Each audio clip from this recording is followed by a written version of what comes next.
A nossa entrevistada de hoje resolveu, aos 16, 17 anos, fazer vestibular para Educação Física e Matemática e Física. Escolheu a carreira de Matemática e Física, se formou e logo em seguida se casou. Foi trabalhar com arquitetura de interiores e aos 27 anos ficou repentinamente viúva e deu uma guinada na vida.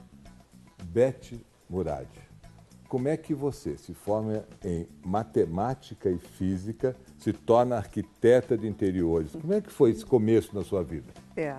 Bom, na verdade, quando você pensa assim, em escolher uma carreira, 16, 17 anos é muito cedo. É uma judiação. É uma judiação. Mas, enfim, matemática era uma coisa que eu gostava muito, física era uma coisa que eu gostava muito. E até hoje eu não me arrependo de ter feito isto, né? Por quê? Porque cria, no mínimo, uma lógica em termos de raciocínio muito, muito forte. Quando eu me formei em matemática, eu fiquei muito interessada em fazer arquitetura. Aí eu busquei a Pan-Americana. E a Pan-Americana, foram 3 anos de Pan-Americana, né? E com isso eu consegui traçar uma carreira nova. E você teve várias carreiras ao longo da sua vida. Eu tive várias carreiras, na verdade. Exato. Quer dizer, como arquiteta de interiores, vamos dizer assim, você ganhou muito dinheiro com isso, óbvio. Se ganha muito dinheiro com isso? Exatamente. Eu acho que foi uma das épocas em que eu ganhei mais dinheiro na minha vida. Olha só. Era uma época, talvez, uma época que beneficiaria talvez mais que hoje, porque o número de arquitetos de interiores atualmente é muito maior. Lógico. Né? Lógico. Mas foi uma experiência muito interessante. Como era muito boa aluna, uma das minhas professoras me convidou para trabalhar com ela, então eu comecei a fazer projetos. Isso facilitava, porque você fazia projetos dentro de casa, né? Então já tinha lá o meu escritório todo montado, era muito, muito gostoso.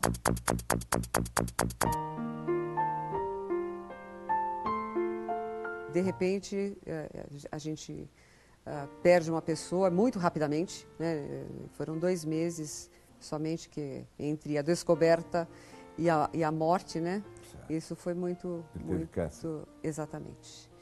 Eu me lembro de ter feito uma mudança radical mesmo. Eu saí da casa completamente, né? Assim, fechei a casa. Sem filhos. 7 anos sem filhos. Eu me lembro que eu mudei de casa, eu procurei mudar de profissão, procurei novos amigos, né? E nesta passagem é que foi, então, a volta. Eu quis mudar, assim, sair do lado, então, de arquitetura de interiores para voltar um pouco ao mundo corporativo. A volta ao mundo corporativo foi virar uma página e para uma vida completamente diferente. E, por acaso e coincidentemente, foi meu marido que me ajudou até a voltar, né? Eu me casei novamente, me casei no mesmo ano. Ah, foi? Foi. Meu marido, ele foi muito amigo, a esposa dele era muito amiga da minha irmã, amicíssima, era a melhor amiga da minha irmã. E o Afonso, meu marido, ele ficou viúvo. Ele já estava viúvo fazia uns 3, 4 anos antes de eu enviuvar. Mas nós nunca tivemos assim muito acesso, né? Porque ele era o marido de uma amiga da minha irmã. Conhecíamos-nos de longe, mas nunca tivemos uma aproximação. E a sogra dele era muito amiga da minha mãe. Né? Então, quando eu fiquei viúva, isso em abril, eu me lembro assim, o primeiro encontro com o Afonso foi em julho. Foi na casa da sogra dele. E eu a considerava assim muito amiga da minha mãe, era como uma tia, né? E eu me lembro de ter ido até lá. Então, conversando, comentei com ele sobre a questão de estar procurando emprego, de estar com um currículo, né? Ele falou assim, então me dê seu currículo, eu vou tentar, né, buscar alguma coisa. E, na verdade, foi ele que através de um amigo, me levou para a Xerox.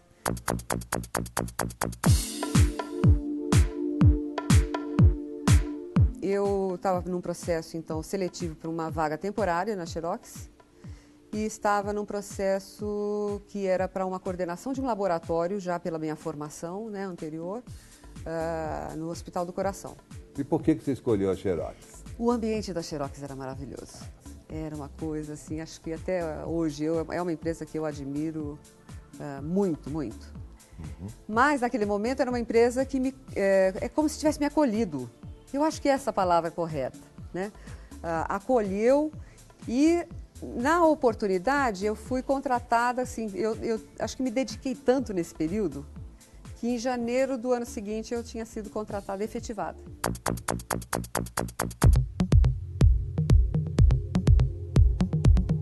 E eu fiquei grávida, eu fui efetivada em janeiro, nós tínhamos nos casado em novembro, eu fiquei grávida em dezembro, mas não sabia que estava grávida, né?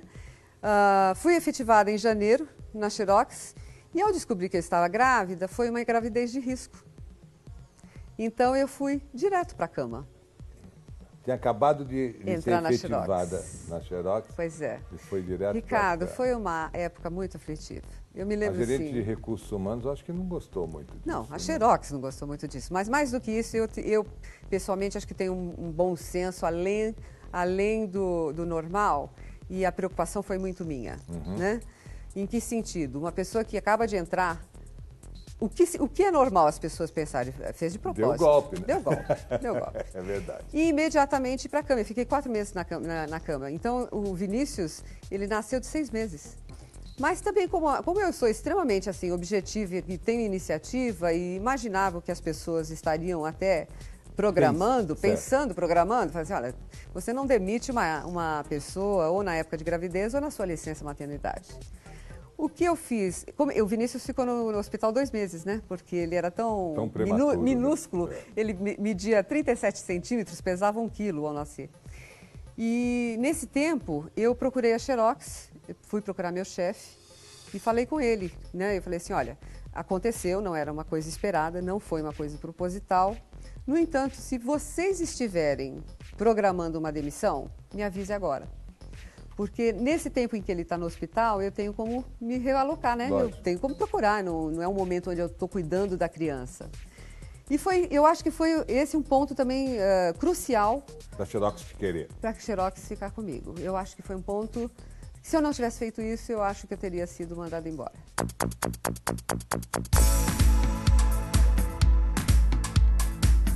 A minha carreira, ela nunca foi pautada assim, em 1 ano estarei aqui, em 3 anos estarei lá.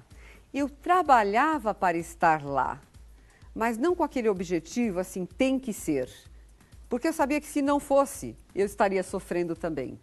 Então eu nunca quis pular etapas. E hoje eu aconselho, como hoje eu faço coaching, eu aconselho assim os jovens a não pular etapas. Não queira estar numa posição onde você precisa ter a experiência da posição anterior, né? Ou seja, pular uma determinada função que vai lhe fazer falta no futuro. Não faça isso, porque você vai se machucar mais. Mas será que as pessoas sabem durante a carreira? Porque o objetivo cada Depende vez mais da ambição. forte... Depende da uma ambição. palavra-chave, ambição. Eu acho que depende da ambição de cada um. Você pensou em ser presidente da Xerox? Não, jamais. E não é uma coisa que eu gostaria. Por quê, hein? Porque eu acho que eu não entendia do todo, na profundidade que eu precisaria, né? Então eu não estaria preparada.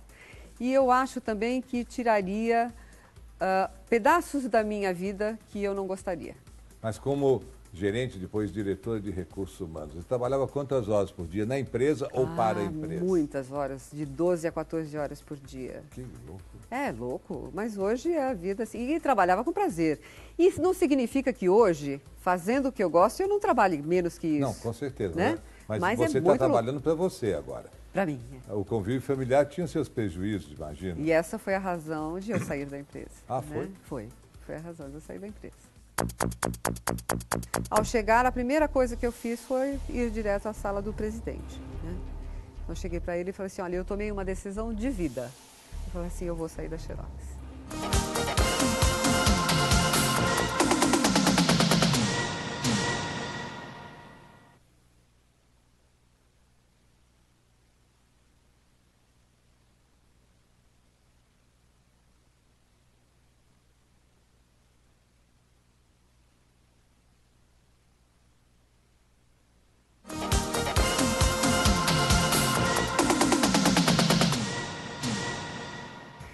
E em 2002, em fevereiro, eu fui convidada a passar 3 meses no Rio de Janeiro. Fiquei 3 meses, o projeto caminhando, nós fazíamos reuniões Rio, São Paulo. Depois de 3 meses, é possível você ficar mais 3?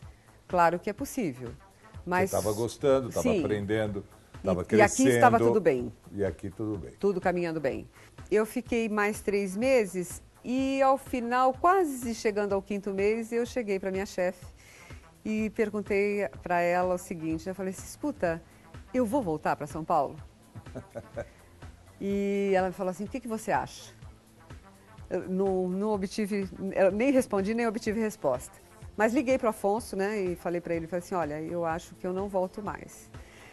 Só que teve também uma outra situação. Nesse momento, ele foi convidado para...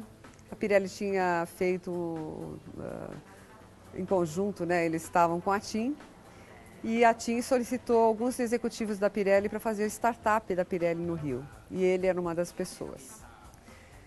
Isso significava que ele ficaria 6 meses no Rio de Janeiro. Opa!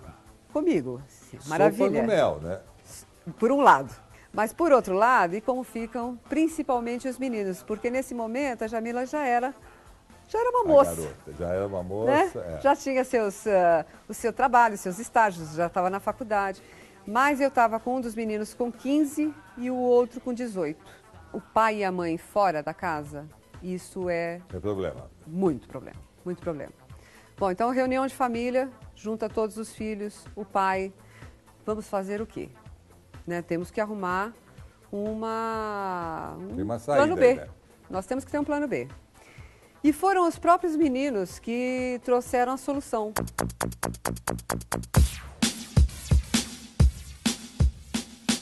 Quem é a Cleide? A Cleide é hoje uma grande amiga, né? Mas que foi assim, uma assistente durante quase toda a minha vida. Ela no sábado passado esteve aqui conosco, me ajudando até. E ela criou meus filhos de pequenos, enquanto estavam pequenos, mesmo eu em São Paulo. Então, ela que levava para a escola, ela que... Super babá. A super babá. Certo. E era mais que isso, porque ela cuidava da minha casa também, né? Ela era uma governanta, era uma babá. E eu liguei para ela e perguntei a ela se ela estava empregada, se ela gostaria de vir para cá. E ela topou. E ela realmente comandou a família. Então, a conclusão da história é, você e seu marido foram para o Rio. Exatamente. As crianças ficaram aqui com a Cleide tomando conta. E nós íamos, o Afonso ia no domingo para o Rio, eu ia na segunda-feira, e eu voltava na quinta e ele voltava na sexta, isso no início, né? Então, foi uma época muito boa para nós também, porque, de certa forma, nós dois nos reencontramos. Então, eu estava num flat, ele estava no outro. Na época, a TIM estava melhor que a Xerox e eu fui morar com o Afonso. Então, foi uma escolha, foi muito bom. Porque, queira ou não, o executivo estar sozinho em qualquer lugar do Brasil e do mundo, chega uma fase que ele começa a entrar em depressão. Eu acho que eu estava prestes a ficar deprimida. Bom. É que nós somos lutadores. Eu acho que executivo, por sua natureza, elas são pessoas lutadoras, né? Que brigam contra coisas que possam afetar a sua carreira. É bom ser executivo? É bom ser executivo. E por que você saiu da Xerox? Porque eu cheguei a um momento onde eu senti claramente um desequilíbrio de vida.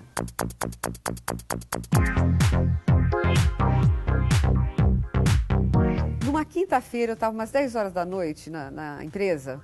10 da noite? 10 da noite. E ele me ligou, porque eu não tinha ligado para ele até então, 10 horas da noite, me ligou direto na Xerox e perguntou para mim assim, mas numa boa, sabe? Ele falou assim, nossa, você está aí ainda? E eu, de um jeito um pouco mais agressivo do que eu vou falar, virei para ele e disse, o que você acha? Você sentiu que você foi agressivo? Eu senti que fui agressivo. E não era um hábito, aparentemente não era um hábito Não, de não era um vocês. hábito, mas é pior que isso, Ricardo.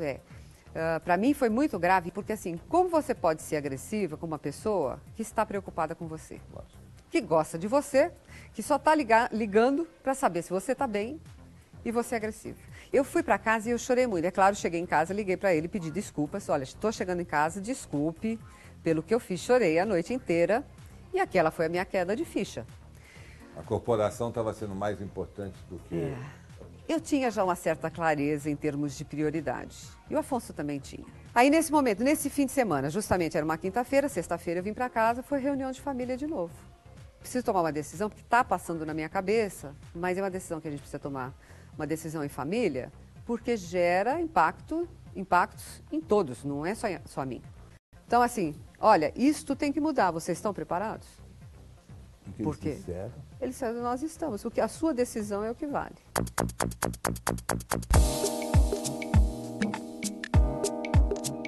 Ele jamais deu a opinião. E eu ficava muito brava com ele por isso. A ponto de falar para ele. Eu falei assim, mas eu tenho uma expectativa que você opine. E ele falou assim, eu jamais vou opinar. Sabe por quê? Porque se eu disser para você sair da Xerox, um dia você vai me culpar por isso. Porque você ama de paixão aquela empresa.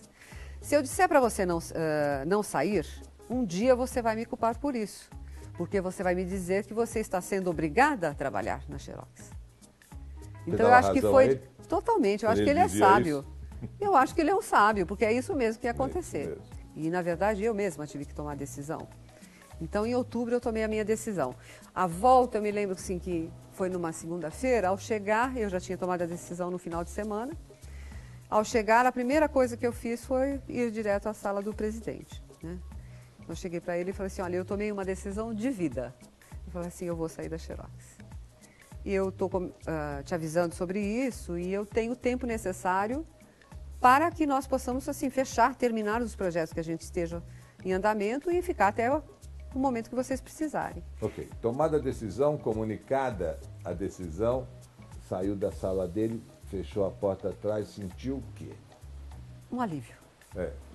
E aí chamei um por um, explicando. As pessoas, é claro, ficavam chocadas, mas entendiam completamente, porque eu acho que é muito difícil a pessoa que não entende que a família tem que vir em primeiro lugar. E quantos projetos você tem hoje? Hoje eu tenho 4 grandes projetos. Ao mesmo tempo? Eu vou chamar ao mesmo tempo.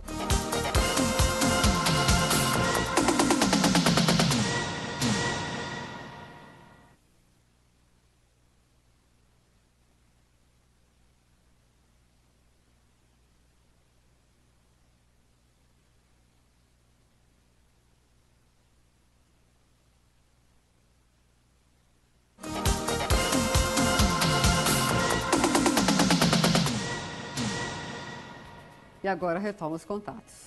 Sabe o que acontece? O fato de você trabalhar, e no Rio de Janeiro, você não tem muito tempo de estar com as pessoas na sua cidade. Né? Então, quando eu chegava em São Paulo na sexta-feira, minha vontade era ficar dentro de casa. Eu não tinha muita vontade de sair, e isso já era uma prática. Né? Então, eu comecei a ligar para os amigos. Amigos dos amigos, comecei a fazer uma relação de pessoas que poderiam me ajudar, pessoas que poderiam repassar meu currículo, né? Procurar os headhunters para fazer contato. Você estava pensando em fazer o quê ao procurar headhunter? Não, eu estava pensando em mundo corporativo. Você estava Não foi uma decisão desde imediata. Que fosse em São Paulo? Desde que fosse em São Paulo. Entendi. Tinha uma condição sine qua non. Desde que fosse em São Paulo ou fora do Brasil. Porque aí, fora do Brasil, todos iriam. Mais ou menos em fevereiro de 2006, eu já estava com esta quase tomada decisão. Não volto mais para a corporação.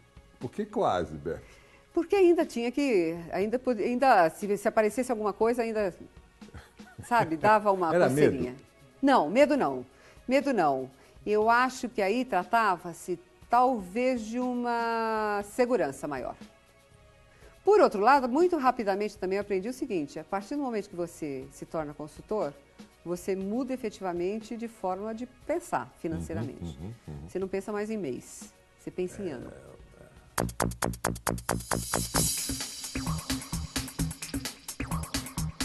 Um dos amigos que é perfumista, ele já tinha tido a experiência de uma empresa, ele já tinha trabalhado em corporação, e ele falou da ideia da abertura da empresa de cosméticos. Né? Então, conversamos, falamos. Em abril, a gente montou a empresa. Abril de 2006. Brazilian Feeling.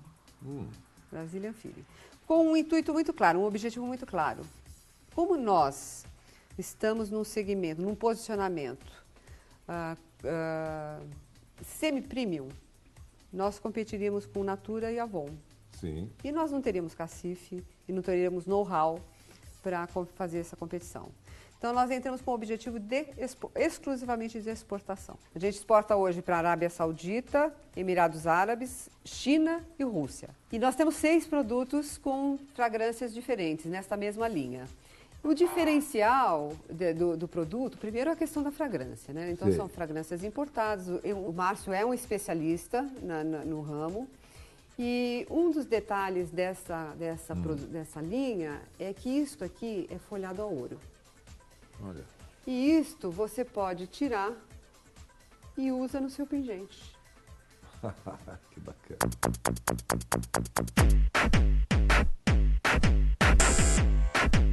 E quantos projetos você tem hoje? Hoje eu tenho 4 grandes projetos. Ao mesmo tempo? Eu vou chamar ao mesmo tempo. Hoje eu tenho 4 ao mesmo tempo, mas eu chamaria assim de 4 guarda-chuvas. Quais são? Porque eles têm subprojetos. Então, são os cosméticos. Tá bom. O outro projeto é o projeto de confecção. Esse é mais recente até. O terceiro, ou talvez fosse até primeiro, né, mas é a questão da consultoria. Eu tenho a consultoria de recursos humanos. Então, ao longo do tempo, eu venho prestando consultoria em recursos humanos, no sentido de estruturação de empresas, estruturação de áreas de recursos humanos, coaching, clima organizacional, tudo que estiver relacionado a recursos humanos e que eu tenha tido a experiência e que pode trazer. E, afinal de contas, eu tive uma escola muito boa. Com certeza. Né? E o quarto projeto está relacionado à causa maior, que é a sustentabilidade. Eu estou fazendo a especialização em sustentabilidade, em gestão de sustentabilidade na GV e, ao mesmo tempo, qualquer alternativa que tenha surgido, como voluntário ou não voluntário, eu tenho buscado oportunidades de atuar nisso. Porque eu acho que se a gente não trabalhar sobre isso rapidamente, eu acho que a gente não sobrevive. E eu acredito até que eu estou mais preocupada com os meus filhos, os meus netos, do que comigo mesma, entendeu? Eu ouvi um dia uma pessoa, foi uma pessoa da Philips, inclusive, que falou isso. Ele falou, se a gente não estiver preocupado com a gente, que pelo menos a gente esteja preocupado com as nossas descendências. E eu confesso que eu tenho uma queda pelo lado econômico. Tá. Eu tenho essa queda. Então, assim, eu tenho a queda do negócio. Mas, como esta relação, né, do negócio com o social e o meio ambiente, eles têm que estar relacionados para que o mundo dê certo, né, não é só o negócio. Esse lado do educacional, o lado da própria consultoria, no sentido de equilibrar as 3 pontas, eu acho que isso eu tenho toda a formação para fazer. O mundo corporativo nunca mais. Nunca mais.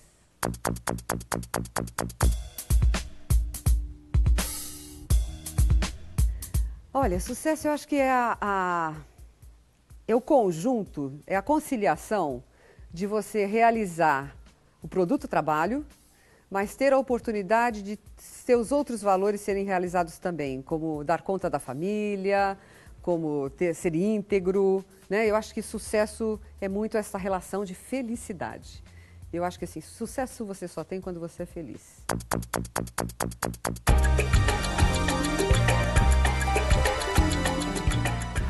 Daqui a 20 anos, eu me imagino assim, ter condições de estar fazendo esse trabalho de sustentabilidade exclusivamente voluntário. Olha, nesse momento, até pela crença que eu tenho sobre sustentabilidade, eu daria mensagem sobre isso mesmo, ou seja, de não olhar exclusivamente o lado econômico. Não exclusivamente. É claro que precisa olhar, a acionista quer resultados, se não investir na sua empresa, vai investir em outra, se a sua empresa não der resultado. Mas é fazer de uma maneira que seja mais simples para as pessoas e que possa ajudar a comunidade. Né? E aí vem por trás alguma coisa relacionada a recursos humanos. Faça do meio ambiente interno o melhor ambiente para se trabalhar. Porque é provado que quem trabalha com prazer dá mais resultado. E a partir disso olhar para quem está do lado. Né? Então, olhar a comunidade do lado que precisa. É fazer parcerias com institutos de credibilidade, institutos Ethos, a Catu, a Fundação Dom Cabral, a própria GV com o SES. Né? Existem tanta gente querendo fazer o bem. Então, eu acho que é possível fazer e ter lucratividade. O que falta para você na sua vida? Eu acho que contribuir mais com as outras pessoas. Eu sinto que, assim, no lado familiar, eu tenho uma família maravilhosa, né? No lado profissional, eu acho que já me realizei. Então, eu diria assim, o que falta, eu acho que é possível. E eu acho que eu estou trilhando um caminho para isso. É no sentido de fazer assim, trazer um pouquinho mais de igualdade, sabe? Sim. E ajudar realmente. Eu tenho uma crença muito forte de que é a educação que a gente tem que investir. A gente pode se unir e nós nos tornarmos mais fortes para fazer.